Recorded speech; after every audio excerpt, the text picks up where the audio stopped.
a long weekend, and their cool would be like freezing. I have to tell you, I'm like embarrassed as a former Midwestern guy. You can't take it anymore. I can't take it. It was like 45 and sunny, and I got my hood on. My wife's got scarves and 3 layers of clothes. Whenever I watch those guys at a game and they have their shirts off or whatever, I'm like, how? Like, yeah. Skin must just peel off your body. Oh, goodness gracious. Well, as I told you, I had like a phenomenal sports weekend. It was you did. Every team I wanted to win won. Unfortunately, I watched the score Sunday. Late afternoon. That didn't go quite as well. Didn't go well at all. But the Pels won last night. I was there, and that's why they won. I mean, I was at the game. Okay. My son was there, first game of the season for him, and we made him win. We basically told him, look, we're not here for you.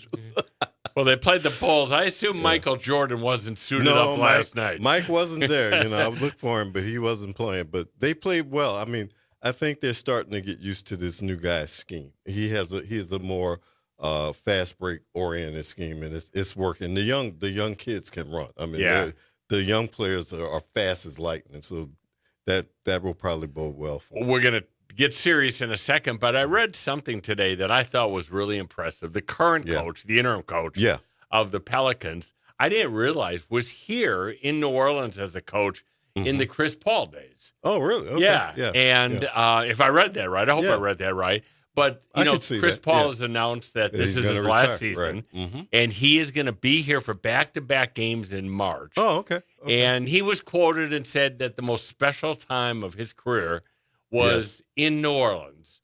And you and I remember it because I distinctly remember I was on the city council, and Chris came to so many groundbreakings at different playgrounds and parks. And just a really quality guy, and went on to play for several different teams and a great career. And he's now ending it, and it's kind of almost fitting he's going to end it in the city of New Orleans. That's great. I'm glad to hear that. The people should remember, no matter what happened in the years later or whatever, he was a great star here, and he played really well. And as you said, he was a great citizen, really good guy. I had a chance to meet him when he first got here. He and his girlfriend then, I think it's his wife now, and, it's just the most humble guy, Arnie. That's the thing that I said. I mean, here's a superstar. We were out at some event or something like that. He's kind of standing off in the back and, said, can my girlfriend get a seat or whatever? I'm like, can't she get a seat? Like, you should have a table.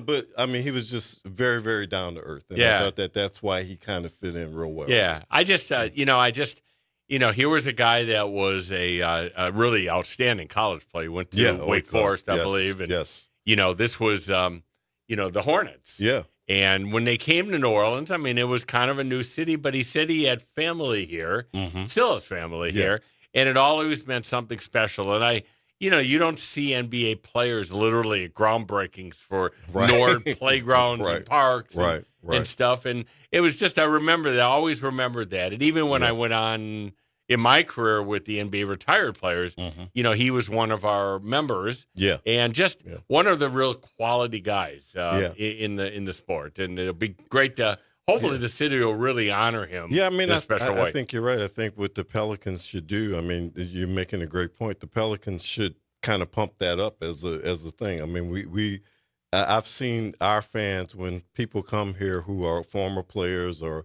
whatever for the football team, basketball team or whatever, people really usually cheer those people. They don't get booed. They don't get, even Sean Payton didn't get booed when he came back. People appreciated what he did here. So, yeah, I think they would do that. So they should kind of pump that up. Well, hopefully they're listening. Yeah. Hopefully the Pels management's listening, and I think it'd be a really nice good celebration and end of career. So, Cary, I told you I wanted just a couple minutes at the beginning of the show to talk about something. I went and saw the last few days. I saw the film Nuremberg. Okay. Which, if anybody hasn't seen it, it's closing, I think, in New Orleans theaters. Maybe today may have been the last day. But if you get a chance, I'm sure you could find it online. Yeah, it'll be streaming soon. Go and see it. It is the story of not the Nuremberg trials that people may have heard about after World War II. Yeah. Okay. Yeah. But this was an international trial Mm-hmm. of a select member of the Nazi leadership. Right. And it was questionable whether or not, because it was hosted by the Americans, the British, the French, and the Russians. Mm-hmm. First time that you had international laws in play. But basically, what they charged the defendants was wars against humanity, right, and other things that the world has never seen. I'm not going to go into all of it, but here's what resonated, because really a lot of the film tried to dissect how could you have such evil? Mm-hmm. How does such evil happen and exist, and where is the genesis of it? And what hopefully people know, but a lot of people probably don't, is the evils and horrors you saw in Nazi Germany didn't start in the concentration camps. They ended in the concentration camps. Right. But they started in laws. They started in a legal system and a political system where people where people came into power and either ignored laws or changed laws. In fact, by nature, one of the reasons that the trials were held in the city of Nuremberg, Germany, was it started with the Nuremberg laws, which basically had many different things about Jewish people, what they can't do, can't hold land, can't hold business, can't intermarry, et cetera, et cetera, et cetera. But this started well before, some of the real evil that we see in films now. This started, really in the early 1930s and went into the mid-30s. Right. And here's why I wanted to bring it home today. First of all, I want people to understand Nazi Germany is not the United States, okay? And I don't like the comparison because just like we will never have an equivalent of slavery for African Americans, we're never going to have the equivalence of a Holocaust, hopefully, God willing, for the Jewish people and other people. Yes. But having said that, there's a lot of lessons to be learned. Oh, God, yes. And when we see what is happening in our country and in our city and in our state right now, it is important for people to rise and speak up. Because one of the sins of Germany was that, for the large part, the German population sat silent. Right. Okay? They, first of all, put the Nazi regime in power politically, but once they were in power and saw the way it was going year after year after year, it stayed silent. Yes. And Cary, we can't stay silent anymore. No. Because when you look at almost every issue, and we cover this on our show almost nightly. Yes. And somewhat we're almost, desensitized to some of this stuff, how weird and and surreal and against the pattern of America that we find it. Right. But, we are facing a situation where, laws are being passed or policies are being executed that are not the American way. Yeah. That is not what this country and a democratic society has ever accepted. And we can't accept it anymore. Okay? We just can't. I mean, we'll start with immigration. Right. I heard Eddie Francis, who preceded us when I was driving, talking about what the Hispanic community needs to be aware of when the border and ICE agents come. On December 1st. On December 1st, Monday. yes, or maybe earlier. Yeah. That you don't have to open your doors unless there's a search warrant, signed by a judge. Right. That whistles have to be passed out in Kenner in order to alert people that federal law enforcement is there. In the area, right. I mean, my God, come on, folks. And again, I'm speaking to a broader audience because anti-immigration is anti-Semitism, is racism. Absolutely. Is anti-Islamophobia. Yes. Okay? We as a country should not tolerate these things and not stay silent. immigration is one. But then you pick up the paper or watch your TV and, the Department of Justice, which is supposed to be independent from the White House, is bringing charges against all of the political enemies of our president. Right. Okay? Perceived or real. Perceived or real. Yeah. Should we stay silent? Right. No. We can't stay silent. We don't have that luxury to stay silent. Not at all. And you could take this, our response to January 6th. These are not patriots that attacked Congress, that day. Yeah. I mean, some can paint them that way, but you can't. The Epstein files. I mean, these were crimes against young women. Young children. Yes. These were rapes and sexual abuse that we wouldn't accept at any other time. Yes.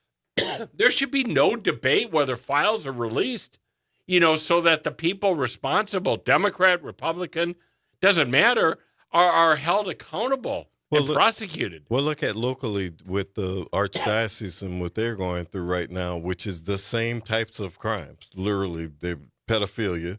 They're the same types of crime, not as organized as Epstein and his network and all that, but people are paying the price for those things. Those things are being brought to the courts to be dealt with. The victims are having their moment in court in the legal system. It took forever, but they are. So why shouldn't the Epstein people have the same thing going on for them? It's literally the same type of thing. So it's what you're saying, all right? One group, people stood up, people took a stance, people did whatever. Another group, people have hid and protected. And that is not the way that this should be going. No, and I'm the appeal tonight to this listening audience is whatever the issue is that we're facing. I mean, we just had marches across the country. Right. The No Kings rally. Yes. Where millions of people were. Millions of people and multiple issues and such. But we can't go from a weekend rally to silence. Yes. That's the biggest point. We have to stay day in and day out on this, that when we see things happening, and again, I'm maybe focusing too much on the White House right now, it could come from either spectrum, political right or left. I'm very sensitive to this. Tucker Carlson, who I've stated on this show may be one of the worst human beings our country has ever seen. Yes. When he has a TV show and it's okay for him to interview Nick Fuentes, a public denial of the Holocaust, an anti-Semite, an anti-minority, anti-everything, and the Heritage Society doesn't criticize it because they don't want to oppose Tucker Carlson. Right. Well, that's completely wrong. Okay. Yes. I mean whether you like that organization or not, it is an organization that in certain political circles, is well respected. Right. When did we get to a point in this country that we are gonna make a hero out of a Nazi sympathizer and Holocaust denier? Yeah. Okay. Yes. And I just hope, again, I mean, this is an opportunity for America. We're going to have elections coming up very soon, federally, in another year. Yes. And by the way, Cary, you and I talk about this a lot. I mean, our audience is not all, but largely African American. Yes. And one of the things I always try to ask is, how would an African American listener feel about some of the topics affecting other people, whether it be Latinos or Jews or anyone? But the point that I'm trying to make that I hope people agree with is that when an attack is made against one, eventually that attack comes full circle and it's against another. Yeah, and let's face it, the old cliches are the truth. People who forget history are doomed to repeat it. And people have to understand this is a slippery slope that's being set precedent in laws and institutions and all the things you've been talking about. And these films and some things that the arts are trying to show you how these things happened before and what can be done. As you said, people standing silent is why the Nazi Party was able to take over and cause world war, kill millions of people. All kinds of things happen from that.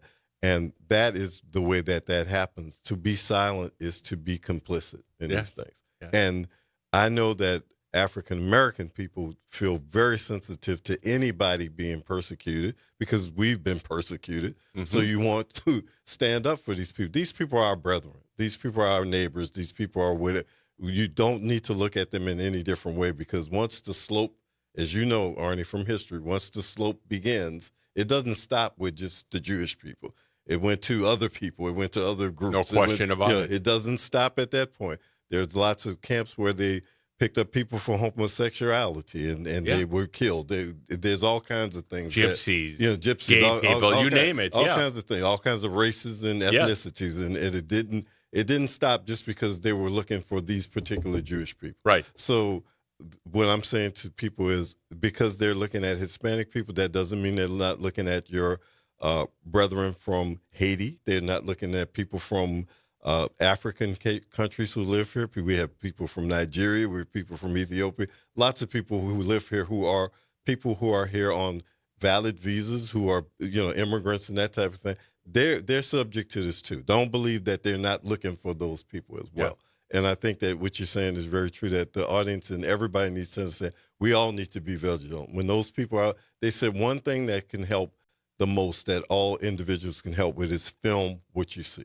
Yes, absolutely. If you can, and everybody has a phone, yes. So there's no excuse for, if you're standing out by the gas station and you see something, film it so that these people have some documented record of what's going on. And look, if there's you don't have to put yourself in danger. No, you should, that. And don't do that. Don't put yourself in danger. This is not a fight against law enforcement. Right. But the reality is that when law enforcement is out there, and I'm speaking specifically about ICE and border agents, and they've got their mask on. Yeah. Okay. If you want to say, why are you doing this? Who are you? Yes. Okay. What agency do you represent? And film it. Right. You have a democratic right to do constitutional right to do that. And, other ways we've talked about, go and support, legal aid. Yeah. If you're a lawyer, especially if you get a couple hours a day that you can give to help people, go and do that. Go and support. My wife and I are going to dinner tonight. Mm-hmm. And I said to her before, let's go to Kenner. Yeah. Okay. Support some of these places that are really hurting right now. Yeah, yes. Because the employees are afraid to come in and work. So they need your business and they need your help. Exactly. So you're right. I mean, there's lots of things an individual can do that are not quote unquote protests, but part of being part of the solution. Right. And part of being a New Orleanian. Yeah. Part of being part of this greater New Orleans community is helping people. No, you're correct. And I hope people, again, don't be silent. That's the message. No. And no matter what topic is of interest to you, definitely don't be topic. I don't know if we need to should we take a break at our normal time? All right. Why don't we do that? We'll come back right after the break. We're going to talk about our favorite topic that never, ever goes away. The never-ending topic. Which is the budget, which we had some big news on today. We'll be back in just a minute.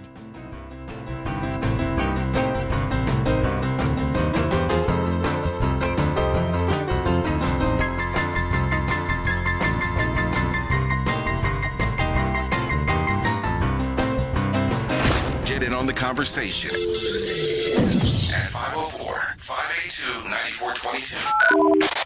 My name is Armand Gillespie. And this is Philip Thomas. And we are the Balled Online podcast, where we cover all the major sports topics. But today, we come to you all to talk about a more serious topic. Suicide prevention. A little less than a week ago, a young, talented football player named Marshawn Nealon took his life after scoring his first NFL touchdown. We stressed the importance of life and how precious every person is. We on Balled Online Podcast hope, if you're ever going through anything, to please reach out to a loved one. And if you think you have no one to turn to, please call 988 Suicide and Crisis Lifeline. Remember, you are loved and cherished in every possible way. Peace and always love from us. And remember, ball don't lie. Peace. Attention, WBOK listeners.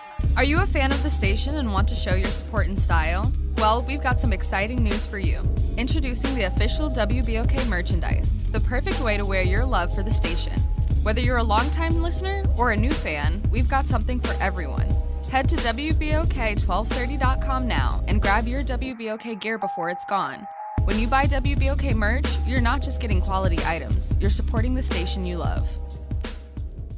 Real issues, real talk. Real solutions. Miss an episode of The Reality Check? You can catch every episode anytime. Search WBOK Media on your favorite podcast app to tap the bold commentary, real-time reactions, and powerful perspectives from the people and leaders shaping our city. Download, share, and rate it 5 stars because the real ones always stay informed. New Orleans, are you ready? A fresh voice in the city is here, bringing you the beats, the culture, and the stories that matter. From local music and food to real talk on what's happening in the streets. We've got you covered. Stay tapped in. Follow us on all platforms at WBOK 1230 for the latest updates and exclusive content. Your city, your culture, your news. Don't just hear about it, be about it. Follow WBOK 1230 now. WBOK online at WBOK1230.com. The Arnie and Cary Show with Arnie Philco and Cary Grant. All right, we're back. So we had a big day today in terms of the budget. Let me, again, I try to simplify this. So there's kind of 3 buckets of issues, if you can, people can think about it. Yes. So in 2025, we had the issue of meeting payroll. Right. We got by that one. Right. You know, thanks to the state of Louisiana assisting us, we were able to sell revenue, or going to sell revenue bonds. Yes. And all current staff at City Hall should be paid through December 31. Yes. Okay, so we got through that one. It wasn't easy, by the way, because people will remember initially, the state said, yeah, we'll help you. But we basically want to take over your finances. Exactly. And to the credit of our mayor-elect and our council, they said, whoa, that's not going to happen. Right. Got to be a better way. And they went back up to Baton Rouge and gave some more assurance and comfort. And fortunately, the state, our governor, the bond commission went along with it. So we got by that issue.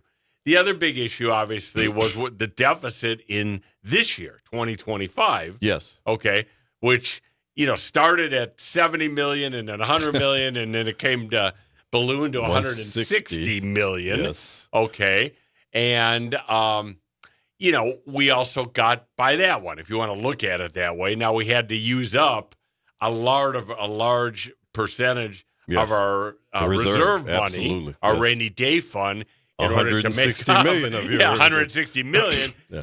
So it brought us down from over $200 million to what is now somewhere in the $40 million area. Yeah. Which is a low number, is a number that all of us, leadership, everybody, we want to see that number get back up there, because God forbid we have storms or emergencies. That's what that fund is for, and it's pretty low right now. So we got by 2 of the 3.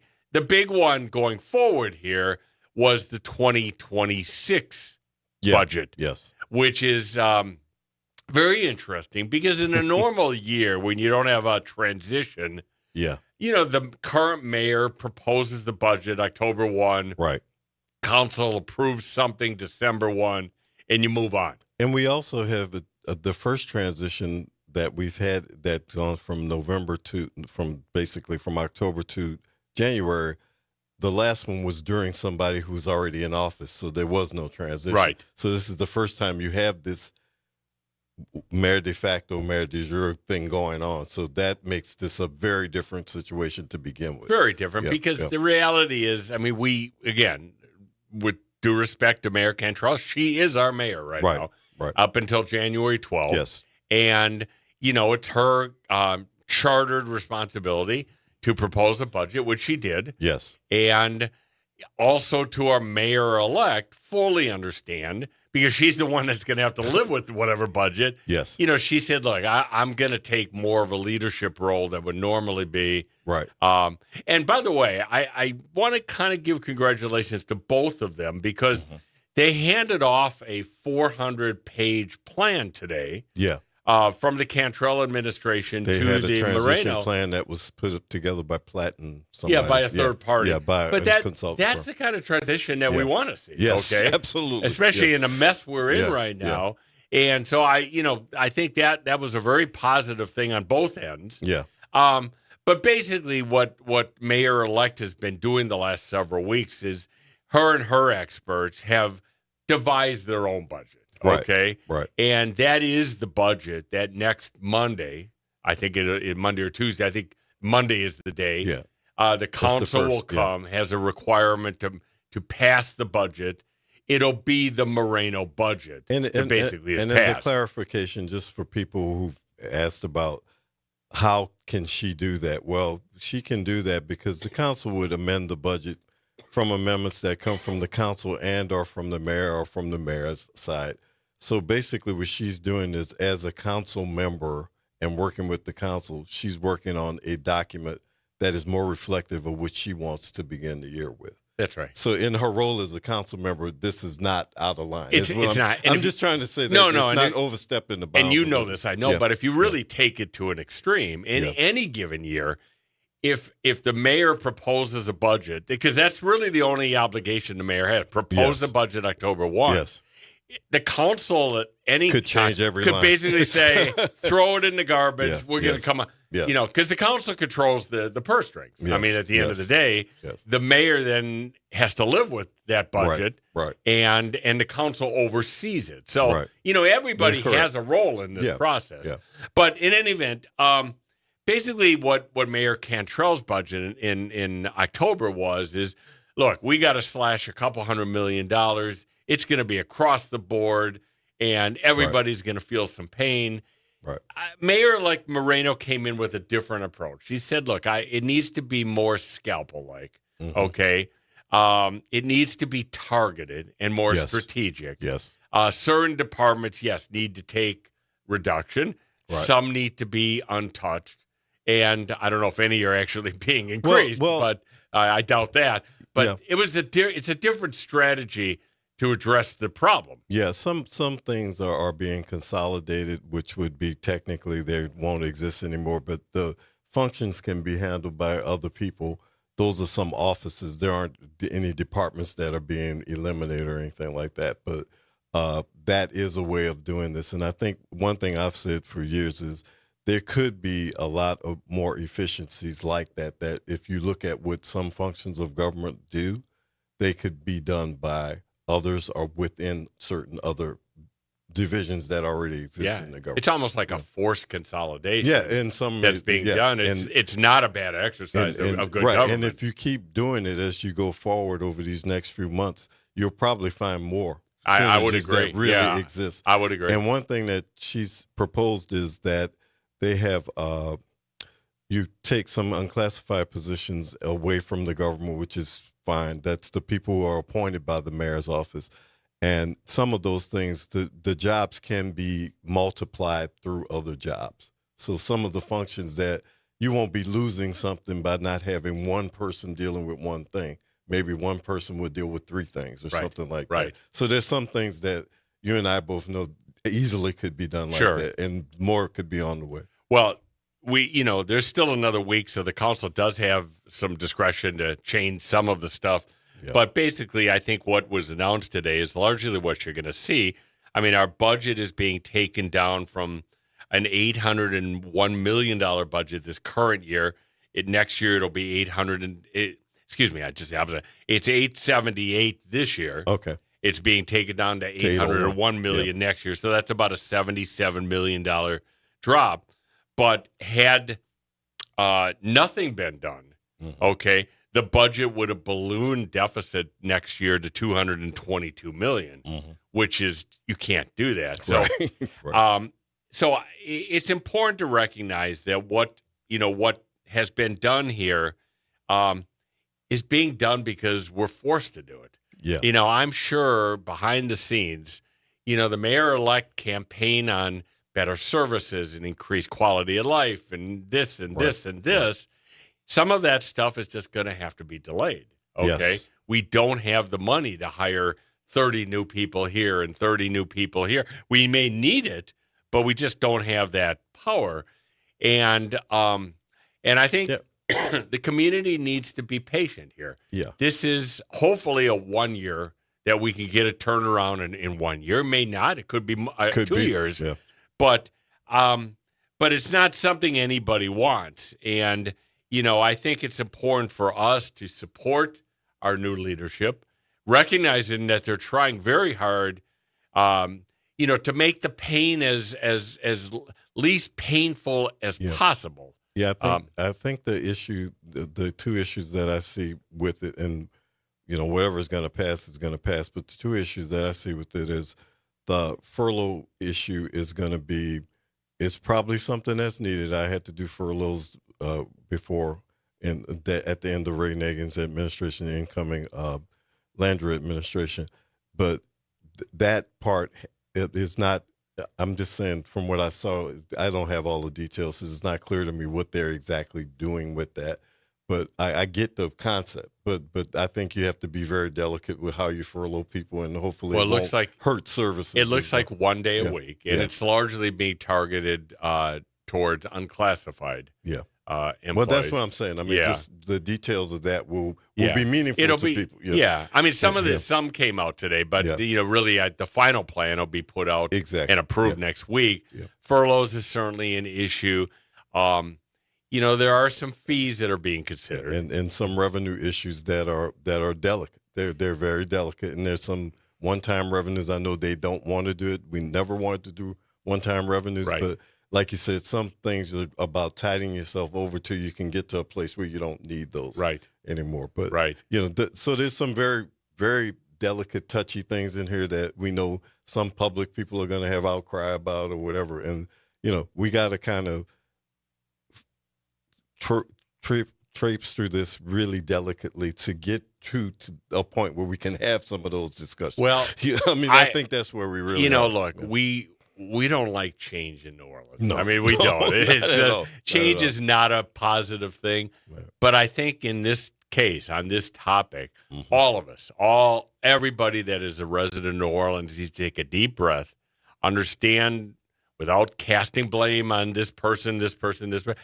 We're in this mess together. Yeah. And you cannot have a city where you're running a $100 to $200 million deficit, or you won't have a city eventually. Yeah. So I have a lot of confidence that our mayor-elect, and, she'll be announcing, it was announced today that the new leadership team, I assume the CAO, is going to be announced publicly next week, early next week. We need to give them some breathing room here to be able to work this budget, get it down. Look, there are some things that are not popular. I read, a couple of the fees they're looking at, a charge like $20 or $25 per Mardi Gras rider. Yes. It's a pretty novel, unique fee being charged by the city. It's a good idea. We thought about it before. I mean, like everything old is new again. But it will get some pushback. It will. I mean, we know how strong the crews are. And, and again, I mean, it's not that onerous, but it will get some pushback. No, it's not. It's not. And if you're riding, again, think about the fun of being on a float for 4 hours, and the ball afterwards, and the party, then the cleanup of $275,000 that you don't want to pay for. Could you maybe afford $20? Maybe I you could. think Maybe you probably could. Maybe one less drink. One less. Right. Don't load that cooler up on the float quite as high. Exactly right. And exactly right. And the other thing obviously has been talked about is sanitation fee, which has been at the same level. I don't think people are so opposed to a small one-time, maybe 1 year only type of increase. I think what really, makes people angry is we have once a week service. And, I think people don't feel they get the bang for the buck. And now they be paying more for the bang of the buck. There is, and I just have to say it, I think the issue there is with our main contractor is to really work out. I don't think it was ever really explained to people why it went from 2 to 1 when the contract was changed. I mean, I think that was bad messaging, period. And I think you need to explain to people why you would need an increase, why you would get some extra services. I don't know what that means, but you got to make a compromise. And as a contractor, they have to make a compromise as well, because the public is not really going to go for a real increase in this. To cover the cost of this would be even higher than $25 more or whatever. But the public will never go for that if they feel like we aren't getting what we got before. I mean, you'll never sell that. So, I mean, a lot of this stuff is, like you said, people not so much feeling pain, but being participatory in what's being decided. Yeah. And I think that's the way to go with And most of these I things. think the mayor did a good job of prioritizing. She announced that certain departments are not going to be cut. Okay, Sure. Certain essential departments. One of them obviously is public safety. Yeah.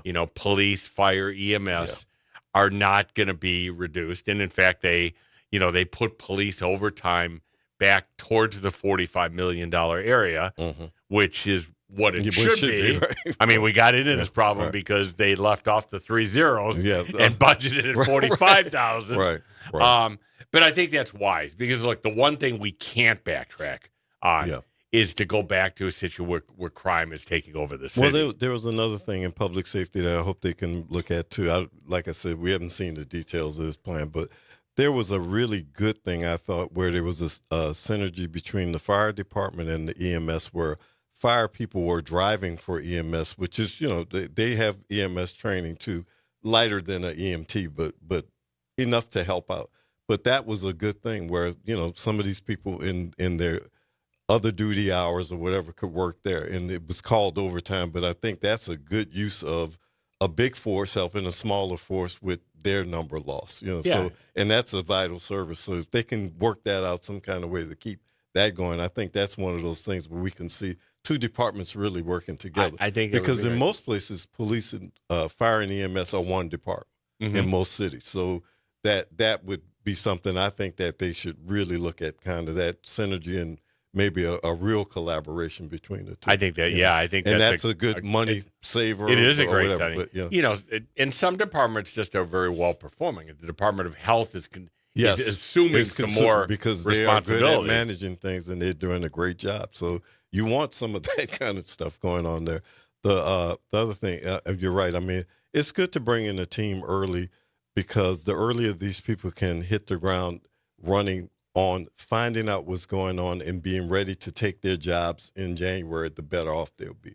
I mean, whoever these top people are, I mean, this is a lot going on, and it would be really hard for you to come in January and have a uphill climb of a learning curve. Yeah, for sure. You need every extra day or hour that you can get. You do. For this. I mean, you need the CAO in place, and so that he or she can put staff together. Yeah. City attorney is very important because you have a lot of legal issues. Some of the fights on revenue that we're hoping to get increased revenue. Yeah. I mean, we may have to fight Sewage and Water Board, for example, or some other entities. And the other thing I wanted to say is, and I heard a lot of talk today, like you said, there's been a lot of blame place and non-blame place and all that like that. I have my opinions about some of that stuff, but I wish that some of the officials would get away from some of that because they're almost saying they didn't warn us enough or whatever. One warning is enough. And a lot of the information that I've called from even the council's website, from budget committee notes and those types of things have said a lot of things. I don't know if people were paying attention to them in the way they should, but I don't want them to go too far overboard. I'm just making my own plea about this. About too far overboard, I heard the mayor-elect talked about monthly budgeting and that type of thing. Some of this stuff is not necessary to go to those kinds of efforts because all that creates is more work for everybody to get to some stuff that's pretty easily gotten to. I don't want to see it become where the council's bogged down, passing ordinances every month, giving out inches of the budget when you can watch it and actually do the oversight that's needed. You know what I'm saying? I mean, it's just, I don't want to see her get bogged down in all of that because that'll make it harder to go. Yeah, I'll say this. I don't think we're going to get into a mess like this again. I think that's what I'm. There's so much spotlight right now on this, whether it's monthly budgeting or quarterly or, I truly believe this was a wake-up call. Yes. Okay. That's what I'm driving at. A big wake-up call. That's exactly what I'm driving and everybody knows what you should be doing now. Now they do. And the new members of the council need to be aware this is what you're walking into. And I think the public understands they've got a role in this, that they need to be more active in watching the dollars and the budget and that maybe they've been in. But I think for everybody, the one thing I would hope is we as a community are always great coming together. When we have a problem, we rally around each other. We support each other. Houston, we have a problem right now. You know, and I'm just hoping that people will not, over the next 30 days, once people get into the details, start arguing, because I truly believe that the mayor-elect and her team have done as good a job as they can. And, and again, we will learn as we go forward here. And one example of that, we have a public union, as you know, here in New Orleans. Yes. And they, unions protect the employees. They could have come out and slammed this and said furloughs, no way. Yeah. Our prior mayor, Ms. Landrew, did furlough. They didn't do that. They came out publicly. Their leader came out today with a statement saying, look, everybody's trying to do their best here. And I think that's a great symbol of where we are. You're right. And I think one thing that I would like to see is, let's do it a little bit the opposite way of, there's revenue measures going to be proposed. Well, it's always easy to say, I don't want to be taxed or feed, but people out there have some ideas about some things they think ought to be increased, ought to be enhanced or whatever. Bring those things up. This is the time to tell your council member, to tell your mayor-elect, I think that there should be a fee on this, or I think there should be, they're going to go to the state legislature about short-term rental fees and things like that. Be behind that. I think that's a great idea. I think that, and I'm, as a budget officer for years, I think that is a good revenue source. Be behind that. Go to the legislature, call up the legislature and say, vote for that. Tell Governor Landry, that's something we need. Especially fees that are paid by other people. Well, as opposed by New Orleans. No, but it's exactly that. It's like the hotel motel tax. It's literally something that's paid by visitors. We have 14 million visitors. Man, we'll never get Walt Leger, the father, back here on this radio. That was Cary Grant proposing an increase in the hotel motel tax. It benefits everybody. It benefits the state more than it benefits us. But I'm not saying the hotel motel tax. I'm talking about this one. But there are lots of things like that. I mean, it looked like the fee we just said about Mardi Gras cruise. Look, the Mardi Gras cruise know they could afford this, but maybe it's $15 and not $25. Whatever it is, but you can work with them to get this done. And look, for everybody also, don't get down with this budget. First of all, it gets complicated. It could be negative. It could be. That's what I mean. We've been worse. I mean, Cary and I both know. 2006, when we were putting a budget together, it wasn't any of this. We had nothing. We had nothing. No sales tax.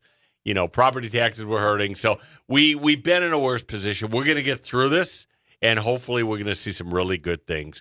Let's take a quick break. We're going to come back, talk about one issue, and then spend the last few minutes talking about Thanksgiving. Yes. We'll be right back in just a second.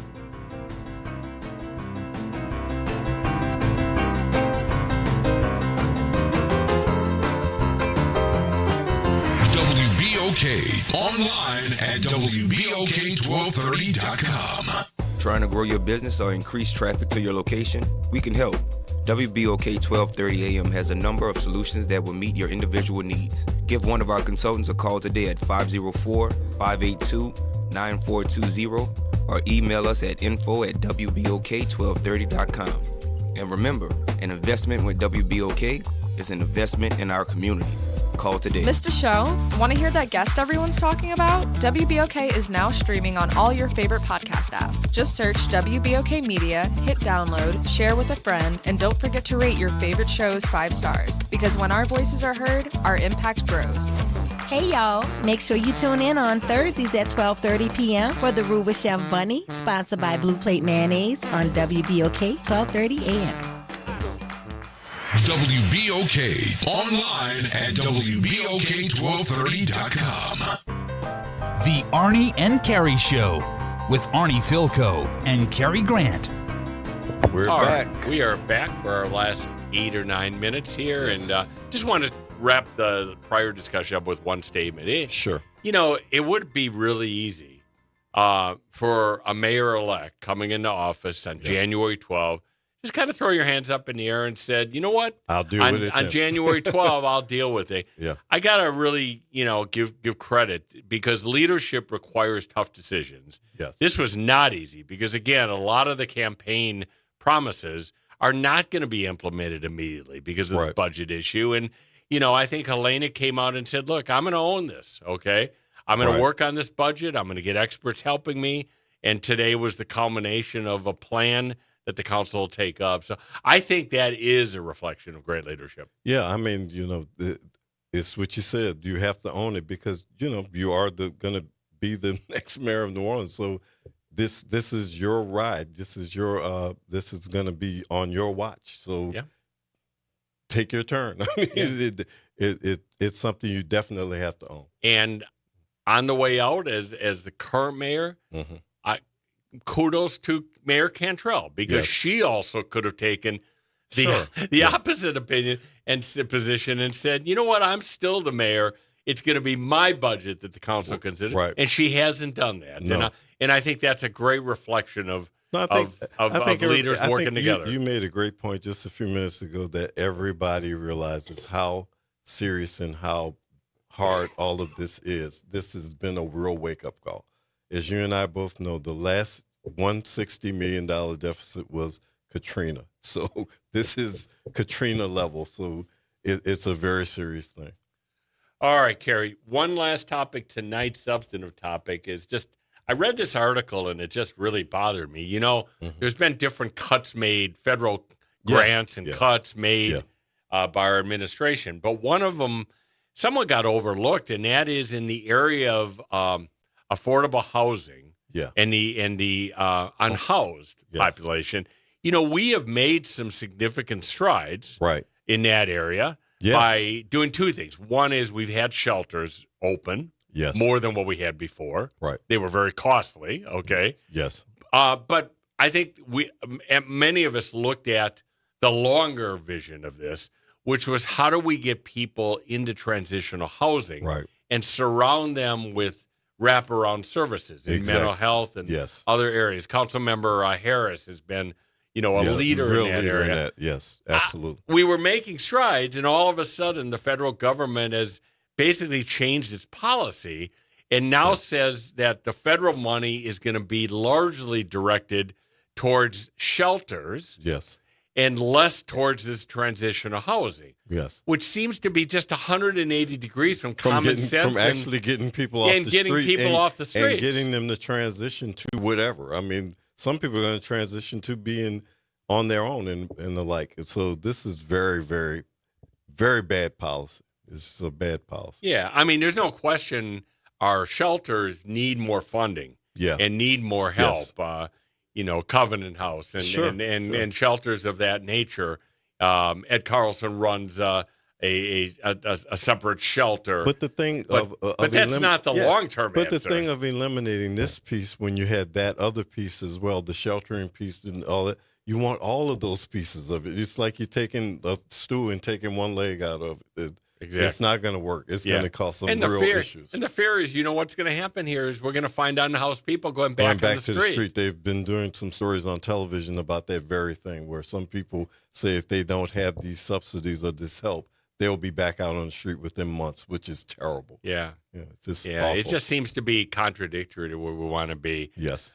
All right. Well, we're going to, this week, tomorrow night, by the way, we are going to have a best of show. So if you're looking for Cary and I live, we're probably going to be open to the refrigerator to see if there's any turkey that may have been made early or whatever. Looking for the early meal. The early meal. So we won't be here tomorrow night. We will be back with you next Thursday. No, not Thursday. Yeah. No, Thursday. Oh, yeah. Next week we'll be back. Yes. But, it's a good opportunity for everybody that's listening. Yes. I think Thanksgiving is a really significant holiday. It's the one time of the year that we can – you could step away from work and other issues that you got and sit with your family. Yes. And just give thanks to what we all have, which is a blessing that, I agree. That we're here. And, there's people in our community that have health issues and economic issues and other things. But no matter what stage of life you're in or what issues you got, we should be thankful for, first of all, we're alive. Let's, to thank whatever God you pray to that, that we're here, we're enjoying life. We wake up every morning and I say this and I really mean this. My family are so thankful because it was fortuitous that we get to live in this community. Yes. No, it really is. And I just have to say this. I mean, this is something that's coming up, and it's very much what you're talking about. We have the Bayou Classic here this week. I mean, we have the game this weekend, but there's lots of events for the family, for other people, Battle of the Bands, sorority and fraternity step shows and all that at the Superdome. I mean, that is a joyous time. It's exactly what you're talking about, Arnie, to be grateful for. We are a very lucky city to have a big festival that's a week long, basically, that's here all week, and lots of families are involved in that. And what you're saying is true. Families need to understand sometimes you need to take a step back, and that's kind of what you're talking about. And no matter what your situation is, just be thankful and grateful for the people in your life. Yes. The things that you have. Some people don't have as much or whatever, but I know people are always grateful about the people that they do have in their lives. There's some people who are shut-ins or whatever, if there's somebody around you that you know who's an older person or something like that, this is a great time to bring you, the kids, whoever, and say hello to them. Bring them a meal. You don't need to eat all the turkey yourself. But, I mean, just that type of thing, because we do live in a great city that is very, very, very tight-knit. That's why I think that this whole immigration thing will be thwarted by us, because we are those people. We are those people who use our streets differently, and we will be out there to combat these bad things that happen. But as you said, inside of the home, inside of whatever community you're part of, be grateful, be thankful, and tell people, because, like we always say, you never know what's going to happen with people, and you never know when that moment is when you might not see that person again for years, or you may never see them again. So be grateful, be thankful for them, and tell them that you love them. Yeah. Reach out to people and tell them that you're thinking about them. And that's sometimes that's all people need. And for your own family, I mean, don't take it for granted. I mean, we should do this every day, but it's certainly one day where you just give a hug, give a kiss, say, I love you. And for everybody else also, Thursday or this weekend, it's a great opportunity. If you've not done it, go and find some of the volunteer opportunities. Yes. Our sheriff, I think, still does the big Thursday morning. They'll be at the convention center. Reach out to Sheriff Hudson's office. Go to the website. Yeah. I'm sure they have a volunteer section. Yeah. And it's actually a lot of fun. I've done it a couple of years, and it makes you feel really good. There's lots of churches that do that. Like I said, there's some Bayou Classic events that are very much like that, too. They're affiliated with the Saints players. There's all kinds of people giving out turkeys, giving out meals. And, sometimes people don't realize, you don't think about it, but if you just go and serve some people who are not people that are your family or your own, it just warms your heart. It does a lot for you. I mean, I think people don't realize how much you need that. Yes. To see the humanity, because that's what life is all about, is really the humanity of everything. Well, Cary, I wish you and Deborah and your entire family a really happy and meaningful Thanksgiving. And same here to you and your family. Arnie. Lots of good turkey. What else you got on the menu on Thursday?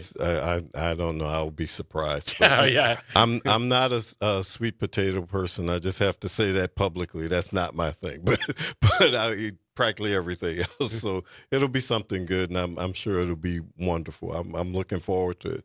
And one thing I want to say is a tradition that I've seen before with people, and we've done it before in my family, is to go around the table and ask everybody what they're thankful for. Yes.